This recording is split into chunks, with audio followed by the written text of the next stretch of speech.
அனைவருக்கும் வணக்கம். இது நம்ம சேனல் தமிழ் ஸ்டாக். நான் சுந்தர். ஸோ இன்றைக்கி நம்மளோட நிஃப்டி நம்ம என்ன லெவல்ஸ் கொடுத்துருந்தோம், அது எப்படி ஒர்க் ஆகிருக்குங்கிற போஸ்ட் மார்க்கெட்டு தான் பார்க்க போகிறோம். ஓகேங்களா? ஸோ இப்போ நிறையாத்துக்கு பார்த்தீங்கன்னா மார்க்கெட்டில் இந்த லெவல்ஸ் அப்படிங்கிறது எதுக்கு போட்டுக்கோனே தெரியாது. கரெக்டுங்களா? ஸோ இது எதுக்கு போட்டுக்கனே தெரியல. இது எப்படி நம்ம யூட்டிலைஸ் பண்ணுவோம்? கண்டிப்பாக யூட்டிலைஸ் பண்ண முடியாது.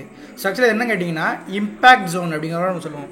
இந்த இம்பேக்ட் ஜோன் எதுக்காக அப்படின்னு கேட்டிங்கன்னா செல்லர்ஸ் பாயிண்ட் ஆஃப் வியூவில் மார்க்கெட்டை எப்படி பார்க்கணும். ஏன்னா நம்ம வந்து ஆப்ஷன் பையர். கரெக்டுங்களா? ஸோ ஒரு ஆப்ஷன் பையர் அப்படிங்கிறவங்க கண்டிப்பாக ஒரு செல்லர்ஸ் மார்க்கெட்டில் எந்த இடத்துல இம்பாக்ட் கொடுக்க போகிறோம் அப்படிங்கிறது தெரியணும். அப்போ இன்றைக்கி பார்த்தீங்கன்னா இந்த இடத்துல இருக்கக்கூடிய 25 பாயிண்ட் ரேஞ்சு 875 தென் 900 அப்படிங்கிற ஒரு ஸ்ட்ராங்கான ஜோனுங்கிறது மார்க்கெட்டில் இன்றைக்கான ஒரு இம்பேக்ட் பிளேசஸ். ஓகேங்களா? அப்போ இந்த பிளேசஸ்க்கு மேலே போனால் தான் மார்க்கெட்டுக்கான பையிங் ஆப்பர்ச்சுனிட்டி ஆகும். இதுக்கு கீழே இருக்கும்போது கண்டிப்பாக செல்லிங் ஆப்பர்ச்சுனிட்டி தான் இருக்கணும். ஸோ மார்க்கெட்டோட ட்ரெண்ட் அப்படிங்கிற நம்ம என்ன எங்கேருந்து சொல்லிட்டு இருக்கோம் அப்படின்னு கேட்டிங்கன்னா, ஸோ நிறைய என்ன பண்ணிருக்காங்க, ஏதோ ஒன்று தப்பாக புரிஞ்சுட்டாங்க. ஸோ என்னன்னு தெரியல. நம்ம என்ன கொடுத்துட்டோம் கேட்டிங்கன்னா எக்ஸாக்டாக ஒரு இன்றைக்கியும் பார்த்தீங்கன்னா மார்ச் 14. ஸோ மார்ச் 14 நெக்ஸ்ட் இலக்கு ஆல் டைம் ஹையா இல்லை 20,900ங்கிறத கொடுத்துட்டோம். ஸோ அதுக்கான ரீசனபிளான ட்ரெண்ட் கன்ஃபர்மேஷன் கொடுத்துருந்தோம். என்ன கொடுத்துருந்தோம் அப்படின்னு கேட்டிங்கன்னா இந்த ஹையை வந்து மார்க்கெட் பிரேக் அவுட் பண்ணால் தான் ஃபர்தராக அப்சைடு பற்றி யோசிக்கணும், இல்லைனா நம்ம யோசிக்கக்கூடாதுங்கிறது தெளிவாக சொல்லியிருந்தோம். ஸோ அது போக பார்த்தீங்கன்னா நேற்று நம்மளுடைய ப்ரீ சார்ட் அனலைசஸ், ஸோ அந்த வீடியோவுமே பார்த்தீங்கன்னா இப்போ பின்னாடி வரும், அதை ஃபஸ்ட்டு பார்த்துருங்க. அதுக்கப்புறம் இன்றைக்கி ஏன் மார்க்கெட் மேலே போச்சு, எதனால் கீழே எல்லாமே நம்ம டீட்டெயிலாக பார்த்துடலாம்.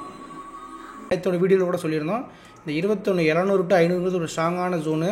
இந்த ஜோனுக்குள்ள மார்க்கெட் வந்து 5 மினிட்ல ஒரு சேஞ்ச் ஆஃப் ரேட்டோ இல்லை 5 மினிட் 2 புல்லிஸ் ஆச்சு கண்டிப்பாக ஒரு 1500 பாயிண்ட் போகிறதுக்கான வாய்ப்பு இருக்குது. ஓகே, கண்டிப்பாக எல்லோரும் வீடியோ பார்த்து வந்துருப்பீங்க. கரெக்டுங்களா? ஸோ நம்ம சொல்லியிருந்த விஷயம் என்ன அப்படின்னு கேட்டிங்கன்னா 21,700 to 21,500 ரேஞ்சஸ்க்கு போகும்போது கண்டிப்பாக மார்க்கெட் ஒரு 1,500 பாயிண்ட் மேலே போகிறதுக்கான சான்சஸ் இருக்குது அப்படிங்கிறத பேசியிருந்தோம். ஸோ ஏன் அந்த 1,500 பாயிண்ட் மேலே போகுங்கிறத பேசியிருந்தோம் அப்படின்னு கேட்டிங்கன்னா, ஸோ மார்க்கெட்டில் பார்த்தீங்கன்னா ப்ரைஸ் ஆக்ஷன் எல்லாம் என்ன பண்ணிகிட்டு இருந்திருப்பாங்க, இந்த இடத்துல இது கீழே பிரேக் அடிச்சு மார்க்கெட் கீழே போய் எய்ம் பண்ணிகிட்டு இருப்பாங்க.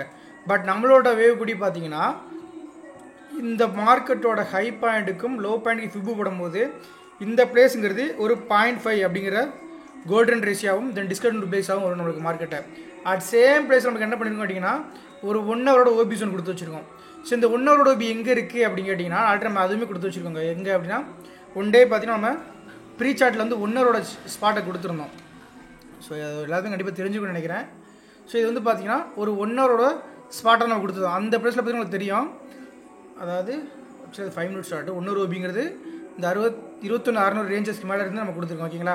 ஸோ இந்த ஓபி டேப்டு, இந்த ஓபி டேப்டு, தென் அடுத்து இந்த ஓபியே தான் மார்க்கெட்டோட இலக்காக இருக்கணும். ஸோ அது என்ன பண்ணியிருக்காங்க, மார்க்கெட்டுங்கிறது நமக்கு வந்துக்கிட்டு இருந்தான். இன்னும் டீட்டெயிலாக வேறு இடத்துல கொடுத்து வச்சுருந்தப்போம். ஸோ செக் பண்ணி பார்த்தீங்கன்னா உங்களுக்கு தெரியுங்க. ஓகேங்களா? ஸோ அதுபடி பார்க்கும்போது இன்றைக்கி மார்க்கெட் வரும்போது இந்த பிளேஸ் அப்படிங்கிறது ஒரு ஸ்ட்ராங்கான ஜோனாக இருந்திருக்கும். ஓகேங்களா? இதுதான் நம்மளோட குரூப்லேயுமே போட்டுருந்தாங்க எல்லாருமே. பட் நம்ம என்ன பண்ணுவோம், எப்போ 1 ஹவரில் டிஸ்கவுண்ட் ப்ரைஸ் ஃபோக்கஸ் பண்ணோம். இதுதான் நம்மளோட ஒரு ஸ்ட்ராங்கான ஓபி ஏரியாவை நம்ம லைவ் ஷாட்டில் கொடுத்து வச்சுருக்கோம். ஓகேங்களா? ஸோ இப்படி தான் நம்ம இந்த ஜோன் ஆட் பண்ணியிருக்கோம். அப்போ ஏன் நம்ம 21,700 to 600 அப்படி சொன்னு கேட்டிங்கன்னா, பிகாஸ் இந்த பிளேஸஸில் இருக்கக்கூடிய ஓபிங்கிறது நம்மளுடைய இம்பேலன்ஸ் ஹிடன் ஃபேக்ட் அப்படிங்கிற கண்டிஷனில் இருக்கக்கூடிய ஒரு ஓபியாக இருக்குது. ஸோ நம்ம என்ன பண்ணிருக்கோம்னா இந்த 21,700 to 500 ஸ்ட்ராங்கான ஜோனாக போட்டிருக்கோம். ஸோ அப்போ என்ன பண்ணிட்டேன், அன்றைக்கி எக்ஸாக்டாக அந்த பிளேஸ்லேருந்து மார்க்கெட் சூட் அப் ஆனா. ஸோ பார்த்தீங்கன்னா தெரியும் உங்களுக்கு இந்த ஃப்ளிப்பு ஃபெயில்டா அப்படின்னு கேட்டிங்கன்னா, ஸோ கண்டிப்பாக இந்த ஃப்ளிப்பு ஃபெயில்டு தான். பட் ஏன் மார்க்கெட் திரும்ப மேலே போச்சுன்னு கேட்டிங்கன்னா பேங்க் நிஃப்டியோட ஒரு 1 ஹவர் ஓபியில் இருக்கக்கூடிய 5 மினிட்ஸ் ஓபிங்க. ஸோ இது பக்காவான ஒரு அப்பு. இங்கேருந்து ஒரு 0 டிகிரி நம்ம பிடிச்சிருந்தோம். அதுதான் இந்த ட்ரேடு. ஸோ ஜஸ்ட் ஒரு ஸ்கால்பிங் கிடையாதுங்க. பொசிஷனில் ஒரு 900 போட்டு 3,000ங்கிறது ப்ராஃபிட். ஸோ ரிஸ்க் ரிவார்ட் நீங்களே செக் பண்ணி பார்த்துக்கோங்க. 1:6 வரும். அது போக ஏன் இந்த எக்ஸாக்டாக 50% நம்ம டார்கெட் வச்சோம் அப்படின்னு கேட்டிங்கன்னா எவ்ரி அப் ட்ரெண்டுக்கு வரக்கூடிய கரெக்ஷன். ஓகேங்களா? அந்த கரெக்ஷன் நம்ம டார்கெட் வச்சோம். அதனால் மார்க்கெட்டும் பார்த்தீங்கன்னா அங்கேருந்து பெரிய லெவலில் என்ன பண்ணியிருக்க மாட்டோம், ஃபால் அப்படிங்கிறது நடந்திருக்காது. தெரியுதுங்களா? இதனால இங்கே டார்கெட் வச்சுருந்தோம். ஓகே, அப்போ நிஃப்டியில் என்ன மாதிரி ஃபால் ஆச்சுன்னு கேட்டிங்கன்னா அதே நான் லைவ்லேயே கொடுத்துருக்கோம். என்ன கொடுத்துருக்கோம் அப்படின்னு கேட்டிங்கன்னா ஒரு ப்ராப்பர் எஸ்எம்எஸ் பேட்டர்ன்.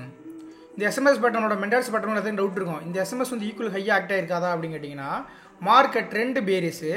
இந்த பேரிஸ் ரெண்டு வரக்கூடிய எஸ்எம்எஸ் வந்து உங்களுக்கு என்ன ஆக்ட் ஆகும்னா ஈக்குவல் ஹை ஆக்ட் ஆகும். அட் சேம் டைம் ஒரு ப்ரீவியஸோட ஹையை பிரேக் அவுட் பண்ணும்போது கண்டிப்பாக என்ன நடந்திருக்கும் அப்படின்னு கேட்டிங்கன்னா இங்கே இருக்கக்கூடிய செல்லிங் ஆர்டர்ஸை மார்க்கெட் எடுத்திருக்கும். இந்த செல்லிங் ஆர்டர் எடுத்தனால மார்க்கெட்டோட செட்டப் ஏதாவது பேரிஸ் டைரக்ஷன் கொடுக்கும்போது எஸ்எம்எஸோ ஸ்டாப் கண்டோ 1 மீட்டரோட சேஞ்ச் ஆஃப் கிடைச்சா என்ன ஆகும், market when to fall nearby demand. So அதான் என்னோட 1 மீட்டரோட ட்ரேடும் நடந்திருக்கு. ஓகேங்களா? ஸோ அப்போ இதுக்கப்புறம் ஏன் மார்க்கெட் மேலே போச்சு அப்படின்னு கேட்டிங்கன்னா ஆல்ரெடி பேங்க் எப்படி சொல்லிட்டோம். அப்போ இங்கேதுக்கான என்ட்ரி அப்படின்னு கேட்டிங்கன்னா ஸோ இந்த பிளேஸில் ஒரு 1 மினிட்டோட ஸ்ட்ரக்சர் என்ன இருக்குது, புல்லிஸாக இருக்குது. ஸோ இது வந்து எல்லாருமே செக் பண்ணி பார்க்கலாம், செக் பண்ணி பாருங்கள். ஓகேங்களா? அப்போ இனிமேல் ட்ரெண்டு புல்லிஸாக வாய்ப்பு இருக்கான்னு கேட்டிங்கன்னா, ஆல்ரெடி ஒரு நியூ ஹை கிடச்சிருக்கு. இந்த ஹைக்கு மேலே நாளைக்கு பாடி க்ளோஸ் ஆகும்போது இந்த ஓபி அப்படிங்கிறது கண்டிப்பாக என்ன ஆகணும், கன்ஃபர்மேஷன் ரேட் பற்றி தான் கீழே போகணும். இது வந்து base candles demand supply area. So we need some confirmation for இந்த ட்ரேடு. அப்படிலாம் என்ன பண்ணலாம், மார்க்கெட்டு நம்மளோட இம்பாக்ட் நாளைக்கு எப்படி இருக்கோ அதுபடி மார்க்கெட் வென் டு அப்பு போகிறதுக்கும் வாய்ப்பு இருக்குது. இல்லை கன்ஃபர்மேஷன் எங்கே அகைன் ஃபால் ஆகவும் வாய்ப்பு இருக்குது. ஓகேங்களா? ஸோ இது போக நம்மளோட இந்த பிளேஸுங்கிறது வீக்லியோட பை ஜோன் நம்ம கொடுத்துருப்போம். கரெக்டுங்களா? ஸோ இது பின் பண்ணி என்னோடய ட்ரேடிங் ஆப்பர்ச்சுனிங்கிறது ஒரு ப்ராப்பரான டவுனு. இங்கிறது பார்த்திங்கன்னா பேங்க் நிஃப்டி அப்சைடு நம்ம ப்ரெடிக்ட் பண்ணிக்க முடியும். நிஃப்டிங்கிறது ஒரு 1 மினிட்டோட கன்ஃபர்மேஷன் கிடைச்சதுக்கப்புறம் தான் அப்பு. ஓகேங்களா? ஸோ இப்படி தான் என்னோட ட்ரேடிங் ஆப்பர்ச்சுனிட்டி மார்க்கெட்டில் இருந்திருக்கு. ஸோ நிறைய பேர் கமெண்ட் வந்து P&L கேட்குறாங்க.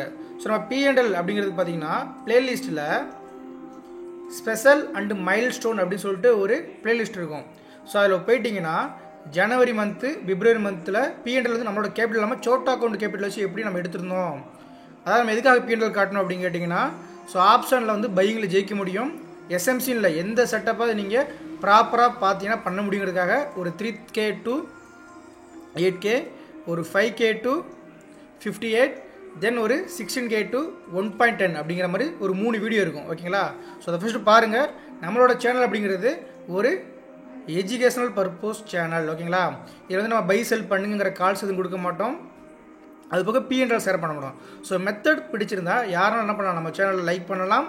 ஸோ அந்த மெத்தடை நீங்கள் பேக் டெஸ்ட் பண்ண போகிற உங்களுக்கு ஓகேவாக இருந்தால் நீங்கள் just do it in trade. ஓகேங்களா? ஸோ பிடிக்கலாம், ஜஸ்ட் அவாய்ட் இட். ஓகேங்களா? தேங்க்யூ.